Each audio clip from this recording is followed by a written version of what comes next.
നമ്മുടെ ഏരിയയിൽ ഇന്ന് സർവീസിങ് ഇറക്കുന്ന ഒരു റൈഡ് ഓൺ കാറാണ്. അപ്പോൾ ഇത് കംപ്ലൈൻറ്റ് എന്ന് വെച്ചാൽ ഇത് വെള്ളം കയറി കംപ്ലൈൻ്റ് ആയിപ്പോയ ഒരു RC കാറാണ്. ഇതിൻ്റെ ബോർഡും കാര്യങ്ങളൊക്കെ കത്തിപ്പോയിട്ടുണ്ട്. റിമോട്ട് കൺട്രോൾ വർക്ക് ചെയ്യാൻ വേണ്ടിയാണ് റൈഡ് ഓൺ കാറുകളിൽ കൂടുതലും ബോർഡ് യൂസ് ചെയ്യുന്നത്. അപ്പോൾ ഇത് ഉപയോഗിക്കുന്ന ആൾ ഇത്തിരി വലുതായി സ്വന്തമായിട്ട് ഓടിക്കാറായത് കാരണം നമുക്ക് ഈ ബോർഡിൻ്റെ ആവശ്യമില്ല. നമ്മൾ ഈ ഒരു RC മാനുവലായിട്ടാണ് വയറിങ് ചെയ്ത് സെറ്റാക്കാൻ വേണ്ടി പോണത്. അപ്പോൾ അതിനകത്ത് high speed, low speed, front back ഇതൊക്കെ ഉണ്ടാവും.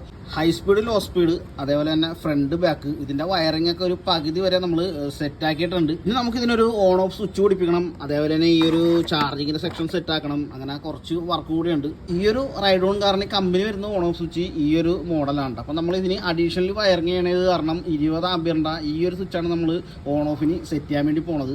ആദ്യം വരുന്ന ഓൺ ഓഫ് സ്വിച്ച് റൗണ്ട് ആയത് കാരണം ഇതിന് റൗണ്ട് സൈഡാണ് വന്നിരിക്കുന്നത്. അപ്പോൾ നമുക്ക് ഈ ഒരു സ്വിച്ച് സെറ്റ് ചെയ്യാൻ വേണ്ടി ഈ സ്ക്വയറിൽ ഈ ഒരു സൈഡ് ഒന്ന് കട്ട് ചെയ്തെടുക്കണം.